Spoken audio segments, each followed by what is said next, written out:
Olá, boa tarde. Estamos aqui na sede da Fenaleges hoje, recebendo a doutora Karina Kufa. Obrigado por ter vindo. Agradeço. É presidente do IPAD, Instituto Paulista de Direito Eleitoral, é especialista em Direito Eleitoral, Direito Público, né? E dentro da série de transmissões que nós estamos fazendo hoje gravado, não ao vivo, excepcionalmente, nós temos trazido temas de interesse dos servidores de câmaras municipais, dos legislativos em geral, e hoje abordar um tema com um viés um pouquinho diferenciado, porque muito se fala sobre questão de assédio, por exemplo, sexual, assédio moral, né, em ambientes de trabalho, no ambiente público também. E hoje, além da parte moral, a gente vai falar sobre a questão da parte do assédio político, que é uma, de certa maneira, está relacionado com a questão também moral, né? E vamos procurar, então, debater um pouquinho esse tema, pedir a colaboração da doutora Karina Kufa. E aí eu abro justamente com uma primeira questão, que hoje se vê nas repartições públicas em geral, principalmente dependendo do partido que hoje faz a gestão daquela instituição, muitas vezes ficando em segundo plano aqueles servidores que não são necessariamente simpatizantes, né, dos partidos que estão na liderança ali daquela instituição, né? Muitas vezes são afastados, né, são colocados com funções mais inexpressivas, né? Como é que você vê isso? Então, isso infelizmente é recorrente.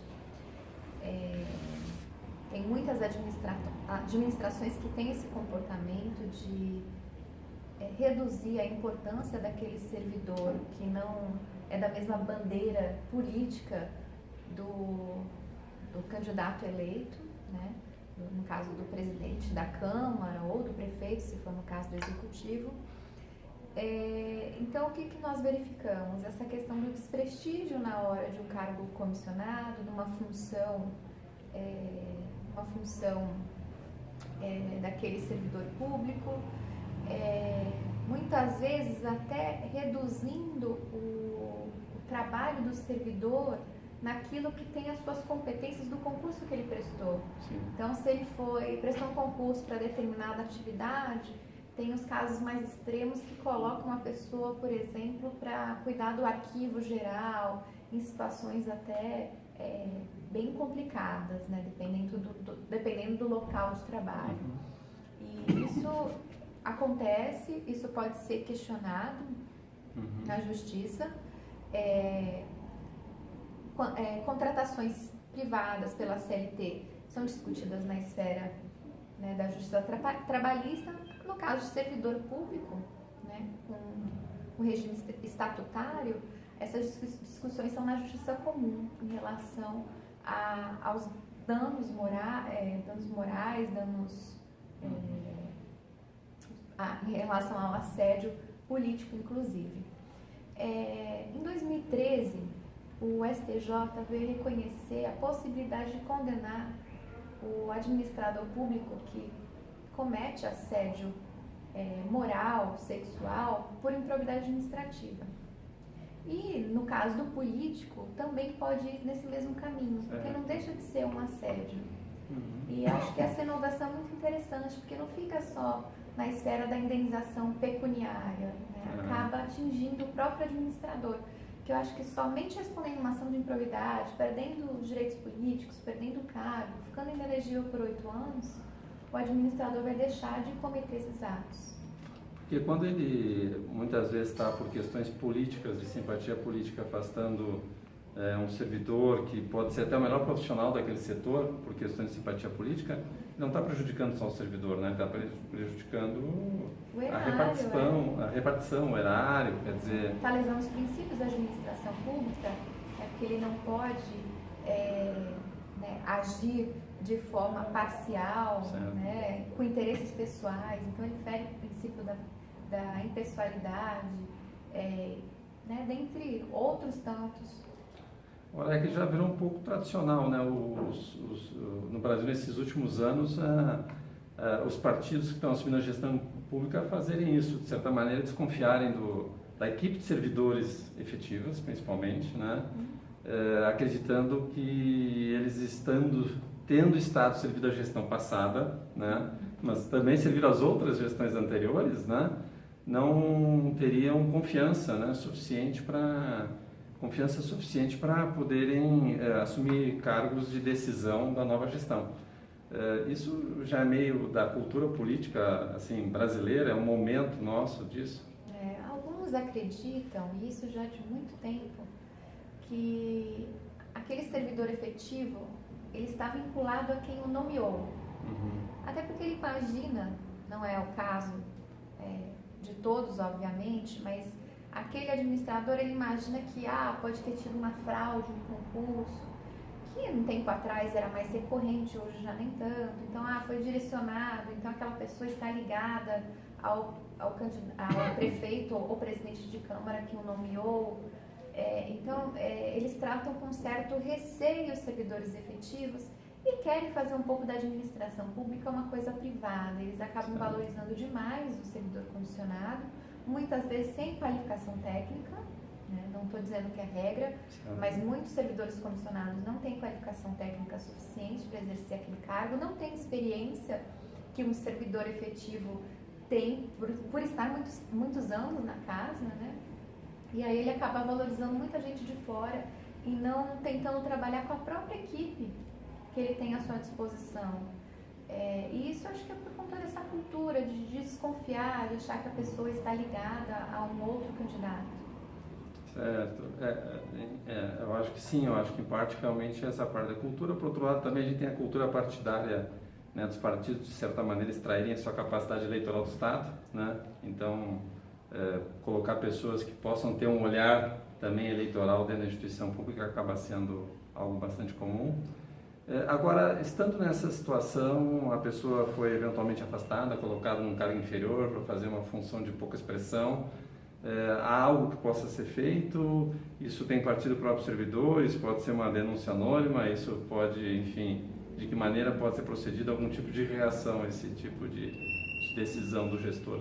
O próprio servidor ele pode buscar na justiça, né, através de um advogado, essa indenização pelo assédio, né? Inclusive o assédio político, não só sexual, moral, buscando uma indenização, uma forma de ser reparado em relação a isso.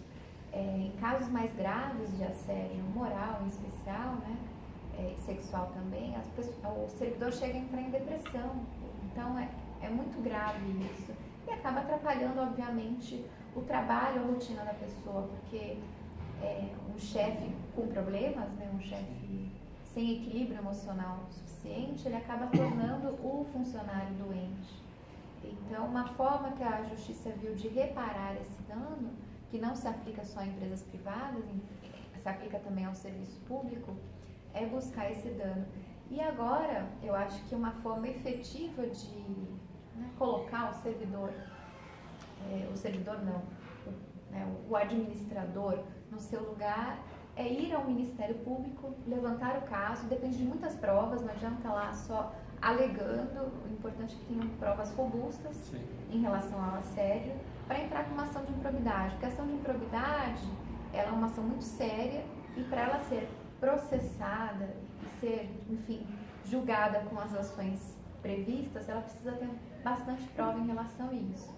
E eu acho que é uma forma de conduzir a situação. A ação de improbidade ela pode gerar até a perda do cargo público do servidor. Obviamente que no momento do trâmite dessa ação, o servidor vai ficar numa situação desconfortável, mas como ele tem as suas garantias Sim. legais, eu acho que vale a pena entrar nessa briga. E é isso, tem que evitar. Uma outra ação muito comum que os órgãos públicos vêm fazendo é colocar servidores nas ruas para fazer campanha.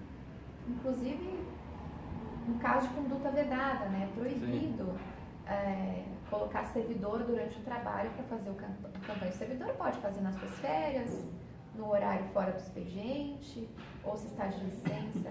Mas a gente vê de forma contínua o administrador usando o órgão público através dos servidores para que se peçam votos. Se tem notícia, às vezes, de colocar o ônibus à disposição, né? Também.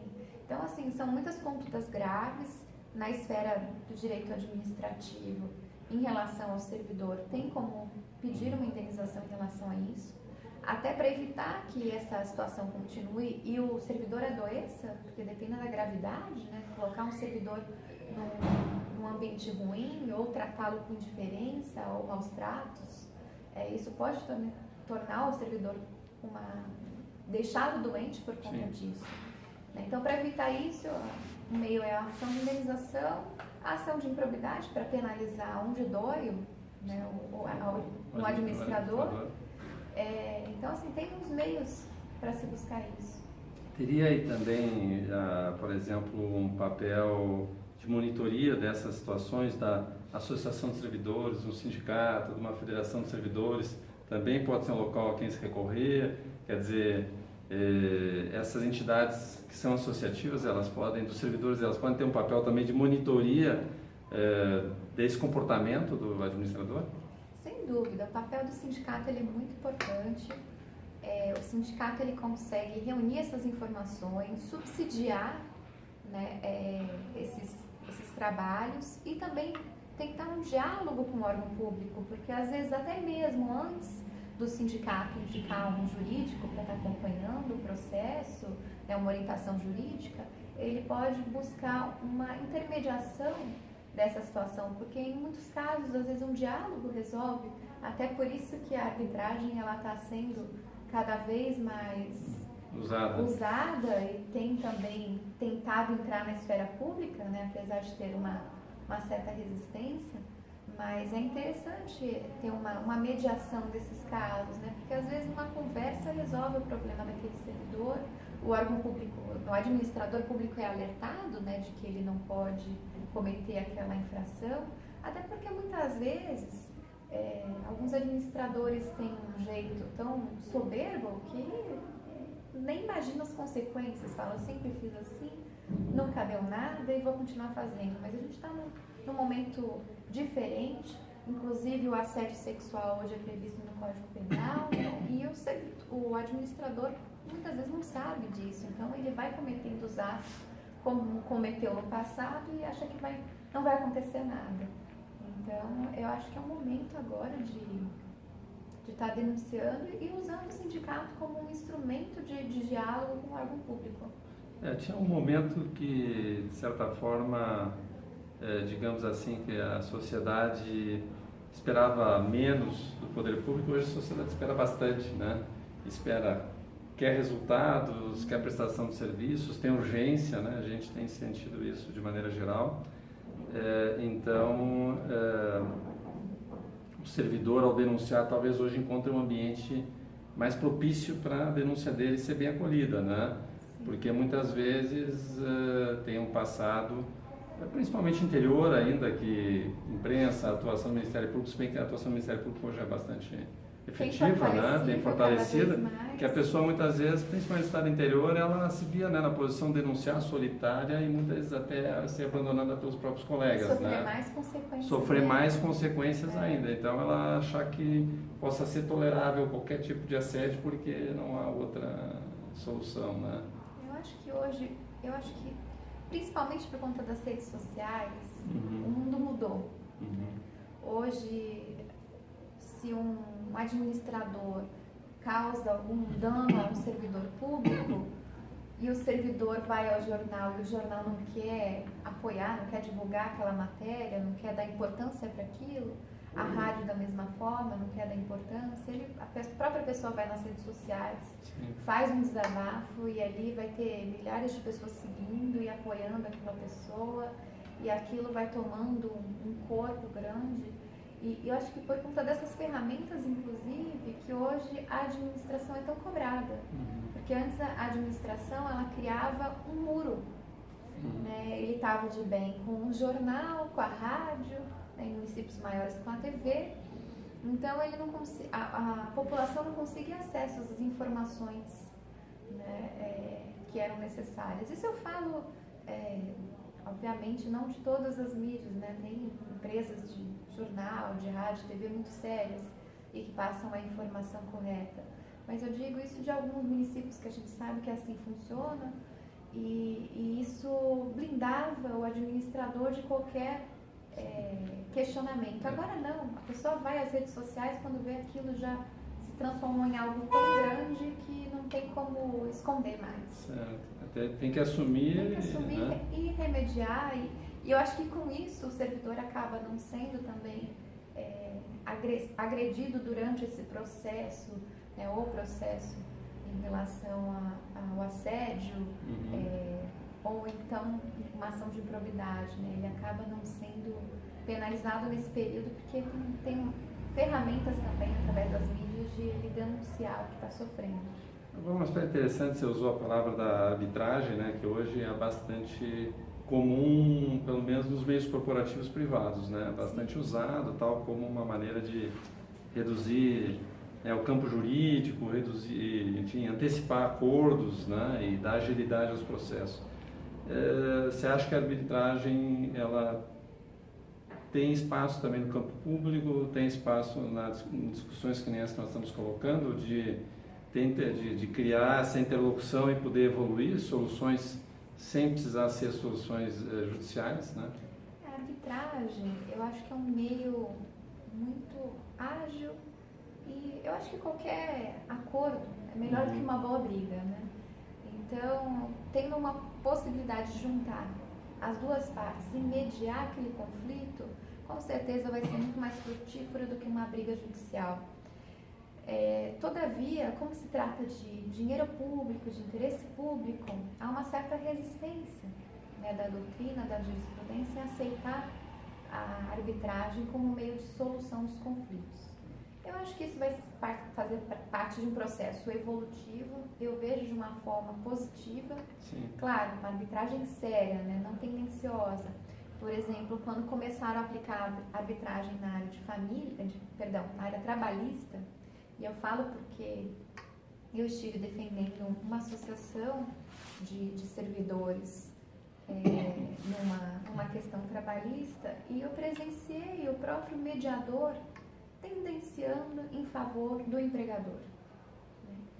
Então, isso é muito complicado, né? A arbitragem dessa forma, porque a parte mais frágil da relação, ela acaba perdendo alguns benefícios que, se forem buscados na justiça, ela teria de forma mais garantida.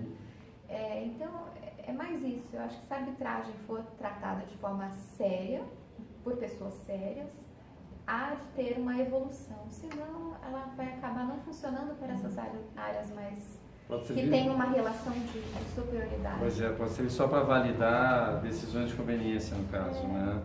Teria que realmente institucionalizar, fortalecer, dar uma transparência nisso para... No caso das empresas privadas, é muito mais fácil, porque imagina um conflito entre duas multinacionais, né? São duas grandes, com seus advogados, não tem uma parte frágil aí. Então, a mediação nesse caso, ela fica mais tranquila de ser conduzida. Agora, quando envolve trabalhador, um servidor no caso, e o empregador, fica mais difícil de ter essa condução de forma correta, sem que haja um privilégio do empregador. Certo. Hoje, antes de a gente encerrar, tem na parte do assédio moral, hoje, do que a gente vê, né, tem o mesmo assédio moral que você vê na área privada, você também tem na área pública, do ponto de vista, às vezes, de relação de chefia com subordinados, seja com maus tratos verbais, criação de uma relação com mais violência no trato, né? Você tem a desqualificação pública, você tem também, vamos chamar, a marginalização da pessoa dentro, né, da estrutura de serviços. O que você vê mais assim acontecendo nesse campo, na questão do assédio moral, assim, nessa relação do serviço? Eu acho que na parte de servidor público geralmente é focado muito na questão política, na questão de saber se a pessoa, o servidor, está ou não ao lado daquele administrador. Como o efetivo não pode ser demitido ao bel prazer do administrador público, uma forma que ele vê de punir é desde tratar com indiferença, né, que também é uma forma de assédio, tratar com uma frieza absurda ao ponto de fingir que a pessoa não existe, até mesmo agressões verbais, físicas, né? Então, isso tudo pode acontecer no ambiente de trabalho. E eu acho que tudo decorre principalmente dessa questão política. Às vezes não é nenhuma questão pessoal, eu acho que é mais raro ter uma falta de empatia. Eu acho que é mais envolvido a questão política mesmo. Quem que essa pessoa apoiou na última campanha? Qual bandeira partidária ela defende? Eu acho que vai muito focado nessa questão política. Certo.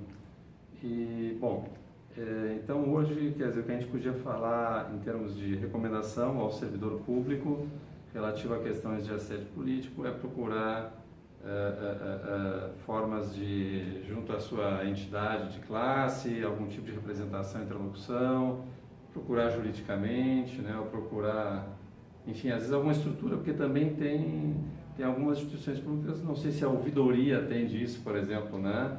Ou se tem instituições que têm corregedoria, também tem controladoria, atende isso ou não? No caso, depende da esfera. Se é um secretário que está cometendo assédio, dá para reclamar dentro do próprio órgão, né? Tem uma corregedoria, uma controladoria para verificar isso. Mas se é o próprio, né, prefeito ou presidente de câmara que está cometendo esse ato, fica mais difícil de você reclamar administrativamente. E aí os meios é buscar a entidade de classe, né, um advogado ou particular ou próprio indicado pela entidade, e até mesmo o Ministério Público. Porque, como eu disse, como dá para entrar com uma ação de improbidade, levando documentos, provas, testemunhas de que aquele fato vem ocorrendo, o Ministério Público tem legitimidade para entrar com uma ação de improbidade administrativa. Que hoje é o caminho, assim, o Ministério Público tem realmente sendo visto como muitas vezes seria a última instância, mas a primeira instância também de buscar algum tipo de socorro ou de denúncia, né? Ok, eu gostaria, se possível, você deixar seu e-mail, doutora Karina, para quem tivesse alguma dúvida, quisesse estender o assunto, fazer uma pergunta, é possível? Claro, eu fico à disposição para quem quiser tirar dúvida a respeito do assunto. O meu e-mail é carinacufa, Carina e Cufa também com K, @cufa.adv.br. Muito obrigada. Ok, agradeço a presença da doutora Karina. Voltamos em outra ocasião, trazendo mais um tema de interesse às câmaras municipais, dos servidores legislativos. Se você tiver uma proposta de tema, também pode deixar aqui no chat abaixo desse blog. Obrigado pela audiência de hoje.